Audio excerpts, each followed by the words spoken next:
I saved a place for you. I saved a place for all of you. I wanna pull you all in. I want you dancing around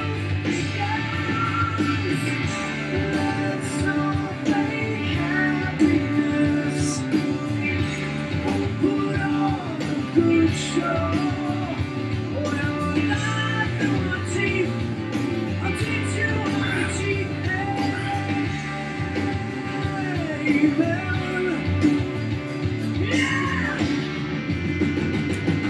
It doesn't seem too bad. Anyway, what are we doing today, guys? What's up? Figure I'd continue on this whole rock and roll fucking review thing that I got going on. I'll top 10 list today. I'm just going to kind of go over, I think, 2 bands is what I'm going to do. This is kind of, I don't know what, I'm not calling these guys one-hit wonders so much as I'm calling them one-album wonders, all right? And I don't remember. I don't even know. I didn't even do the research on it. But what I'm listening to right now is Army of Anyone, and this is one album that was made. The history of the band is that the band portion of this band is what was Stone Temple Pilots, and the lead singer is the singer from Filter. You know, Hey Man, Nice Shot. You know, that's why I say, man, good stuff. I mean, both of them have had respectable resumes with their previous bands, but they got together and they made this album, self-titled album called Army of Anyone.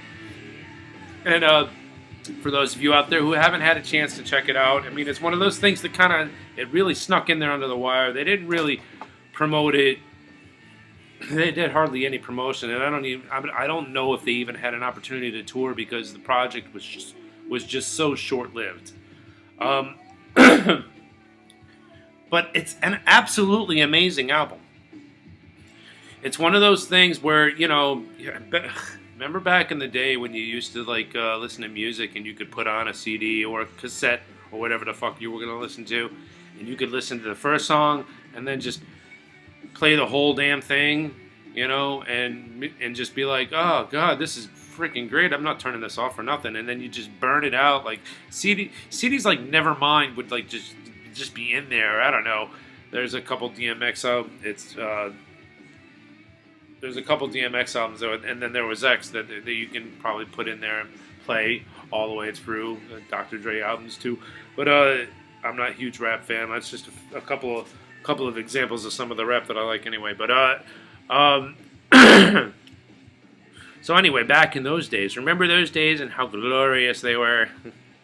Because, like, seriously, for the most part, besides some metal albums and everything like that, most poppy songs or pop rock and everything like that comes out, it's turned into, you can buy that song for 99 cents on iTunes, so why make a complete album that you can actually enjoy, then just fucking throw the main point of making any album whatsoever is to have a hit, and nobody's gonna buy the whole fucking thing anymore anyway, right? But I don't know. But this one, you know, there's something about it. He's got a good voice, at least the kind of voice that it's like a good rock voice. I wouldn't say it's like this guy's got a great singing voice, but he's got a good rock voice. But I want to wait for this one part. Right here, it dips a little bit. There's something in that whole up part that he does. It's just like there's like either really intensely good fucking production or just the sound that they get out of their guitar. And then they do this dreamy part. But anyway, Army of Anyone. It's a really good fucking album. I suggest you pick it up and throw it in your fucking CD player and just cruise around with that shit get to know it for a little while. It's a fucking really good album. It's a good fucking driving music too. And there's like, you know, there's something to be said about driving music. But yeah. So the band from Stone Temple Pilots and the lead singer from Filter. How are you gonna go wrong with that? I mean, actually, it could have gone wrong in a lot of ways, but this didn't. And I guess that they're the one album wonder. Now, and my other guys, I guess you could say that that I'm picking out of the whatever the the pit of shit that I'm trying to talk about. I'm gonna bring these guys. Actually released, I believe, 2 albums, and that was it. And this was God, why can't I think of Velvet Revolver? But I'm only trying to pick out 1 album, and I'm picking the second of the 2, Libertad. That's another album that you can just like. I think that's another one that you can just put on and you can just play. You can just play that, and it's maybe the funny thing about that one is it didn't get me right away, but when you listen to it more and more, it just kind of grows on you. Scott Weiland is obviously, I'm a huge fan of Stone Temple Pilots. Love those guys. Stone Temple Pilots had that unique ability of Scotty changing his voice like from album to album to album, seemingly doing something different every single time with his voice, and they, changed the music a little bit to reflect that. So they had a unique thing going for them as they sure good. Anyway, those guys are good. Anyway, let me see if I can find it easily. Probably not. Velvet Revolver. No? Okay. Let's do it this way then. I know. I should probably have set this up before I started talking to you guys. But no, I don't like to do those kinds of things. I like to, make shit up as I go.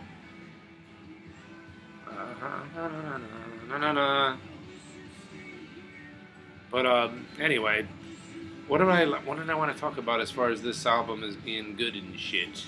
I don't know. There's just it's rock and roll. Is what it is.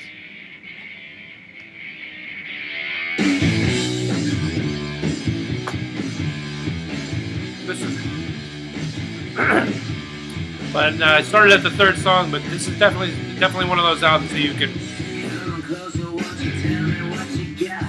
What do I have to say?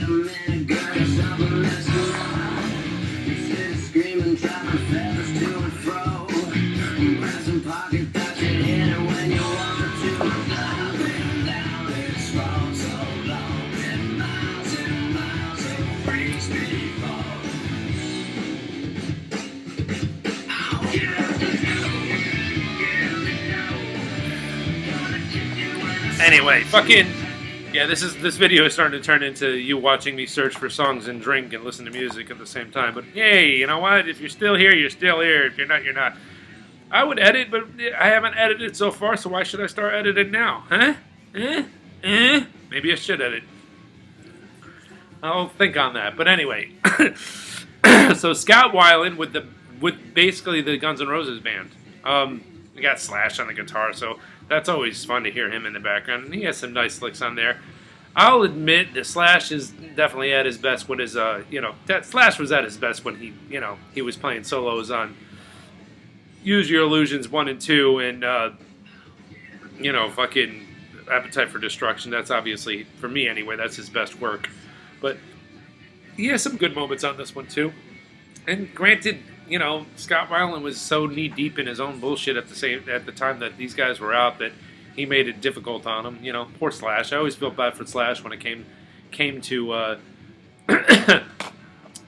always felt bad for Slash when it came to lead singers because it always seems like he had some kind of issues with lead singers. Axl Rose was always fucking 2.5 hours late to fucking show up to fucking play at shows, and Slash was trying to be like this respected musician, and all the people that he looked up to would be coming up to him, and instead of saying things like, "Hey man, you're a great guitarist," they'd be like, "Dude, where's your fucking singer?" So, and then this guy, he kind of came unglued during concerts even, and he was like, "We're never going to tour again. This is our last concert, so you guys better enjoy it while it lasts." And he was just acting the fool. He was all sorts on drugs and whatnot. So Scotty could never get it together. It's kind of sad.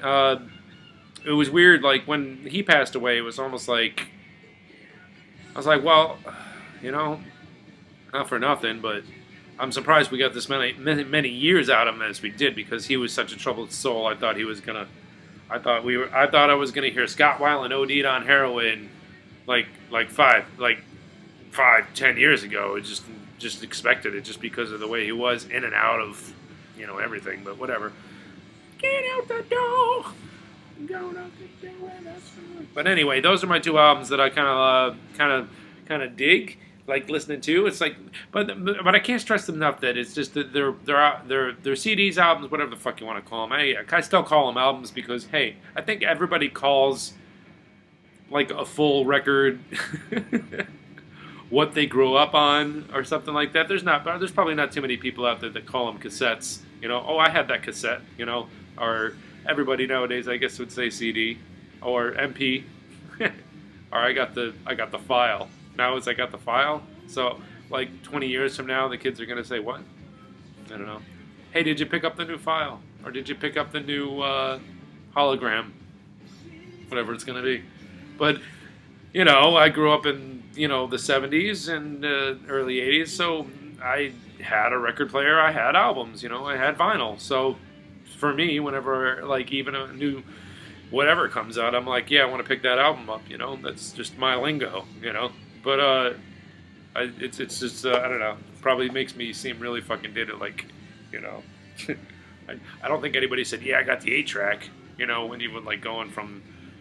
That was such a short-lived thing. Did anybody ever actually have an 8-track? Did you ever notice, when you listen to an 8-track, it would actually split a fucking song up? Like, if you had the Lynyrd Skynyrd one, you would have to listen to, the solo for Lynyrd Skynyrd on another track. It would skip to it, and then, it was just the fucking most bizarre, weird fucking setup of playing music. And it didn't really even sound that great, to be honest with you. Saying the cassettes came out, and they were like, oh, this makes more sense, Played a whole side of an album. What the fuck? You're playing a whole side of an album. You're not cutting songs off anymore. This is fucking brilliant. But I guess that's what the whole miniaturization technology was all about. Was trying to figure out a way to package music and throw it in a car so we can sell more albums. And they will ruin rock and roll and everything we love about it. Does it still sound like the most pure on an album? I couldn't tell you. I've been listening to compressed music for so long, but basically that's what we're doing. We're listening to compressed music, but it's digitally recorded now. So I guess am I making any sense? I have no idea what I'm talking about. But I don't know what else to say, guys. Fucking quick hit this week. I'm probably going to continue on until I find something better to talk about. I try to get back on comic-related items if I possibly can at some point.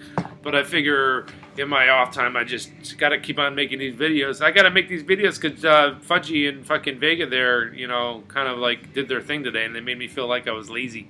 I was like, I got to make a video. That's just what I do, right?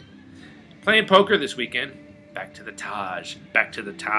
Haven't been back to the Taj in a couple years because it shut down because of fucking Sandy. So I'm going back to the Taj. It's finally back open for business. They got new TVs and all that other shit. So back to the Taj. Taj Mahal, baby. And then Bill Burr on Saturday night going to see my favorite comedian. It's going to be awesome. Peace, guys. Love you. Have a good week.